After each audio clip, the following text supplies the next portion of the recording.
ہوگا کہ حکومت نے یوپی میں SIR کا فیصلہ کر لیا اور 4 تاریخ سے یوپی میں SIR بھی شروع ہو چکی۔ SIR کیا ہے؟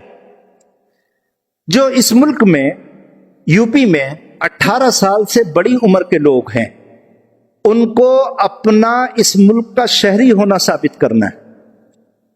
SIR کا کیا مطلب ہے؟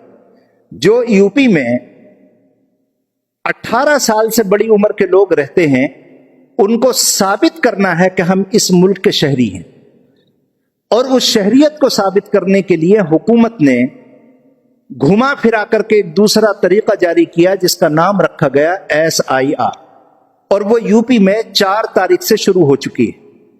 کسی بھی مسلمان کو اس مسئلے میں غفلت میں نہیں پڑنا چاہیے، بھاگ دوڑ کر کے اور کوشش کر کے اپنے اور اپنے بچوں کی شہریت کو ثابت کرنے کے لیے کوشش کرنا چاہیے۔ اب اس میں کیا ہونا ہے میں آپ کو سمجھاتا ہوں۔ اس کو 4 حصوں میں تقسیم کیا گیا۔ اس کو بنیاد بنایا گیا 1987 کو۔ کس کو؟ 1987، 1 تاریخ 7واں مہینہ 1987۔ اس کو یاد رکھیے، 1 تاریخ 7واں مہینہ 1987۔ اس تاریخ کو جو لوگ اس کے بعد جو پیدا ہوئے ہیں اور اس سے پہلے جو پیدا ہوئے ہیں، اس کے بعد میں معیار بنایا گیا 2003 کی ووٹر لسٹ کو۔ اب اس کی 4 صورتیں بن گئی۔ نمبر 1 صورت تو یہ ہے کہ کوئی مرد یا عورت اگر 1987 سے پہلے پیدا ہوا ہے تو وہ اپنی شہریت کو ثابت اس طرح کرے گا کہ 2003 کی ووٹر لسٹ میں اس کا نام ہونا چاہیے۔ سمجھ میں آئی بات؟ اس کا کیا ہونا چاہیے؟ نام میں ہونے۔ کون سی ووٹر لسٹ میں؟ 2003 والی۔ وہ میرے پاس ہے، مجھ سے آپ ووٹر لسٹ لے لیں موبائل میں، اور اس کو تلاش کر کے جو آپ کا نام ہے اس کو کمپیوٹر سے نکلوا کے گھر رکھیں۔ جو BLO آنے والا ہے وہ آپ کو فارم دے گا، اس کے ساتھ وہ پن ہو کر کے جائے۔ تو جو 1987 سے پہلے پیدا ہوئے ہیں ان کے لیے ثابت کرنے کا طریقہ یہ ہے کہ وہ 2003 کی ووٹر لسٹ کی فوٹو کاپی لگائیں گے اور کسی کاغذ کی ضرورت ان کو نہیں ہے۔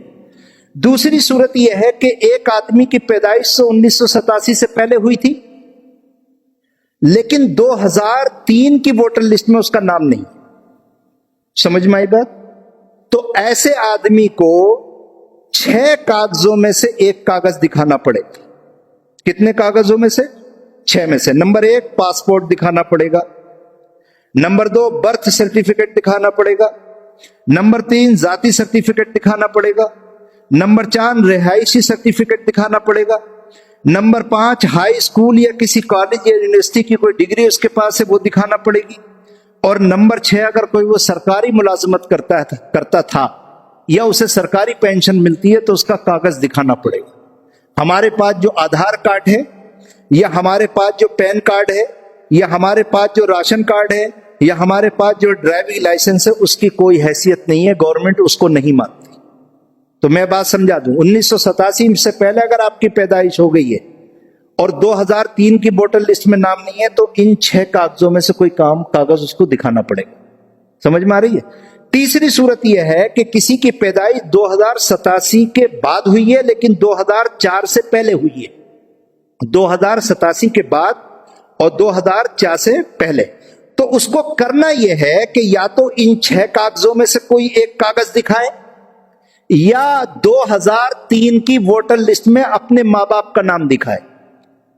یا تو ان 6 کاغذوں میں سے کوئی کاغذ دکھائے یا 2003 کی ووٹر لسٹ میں اگر اس کے ماں باپ کا نام ہے تو وہ دکھائے۔ چوتھی صورت یہ ہے کہ کسی کی پیدائش 2004 کے بعد ہوئی ہے تو وہ اپنا یا تو کاغذ دکھائے اور یا تو والدین کے دونوں کے 2003 کی لسٹ میں اگر دونوں کے نام ہو تو دونوں کا کاغذ اس کے لگے گا۔ تو یہ 4 صورتیں ہو گئی، 1987 سے پہلے جس کی پیدائش ہوئی ہے، 1987 کے بعد جس کی ہوئی ہے، اور 2003 کی ووٹر لسٹ میں کس کا نام ہے اور کس کا نام نہیں ہے۔ اس بات کو آج ہی سے کوشش کریں اور سارے کاغذات تیار کر کے گھر رکھیں، اور چک 25 اور 26 کی ووٹر لسٹ میرے پاس ہے، جس کو چاہیے وہ موبائل سے مجھ سے لے لے۔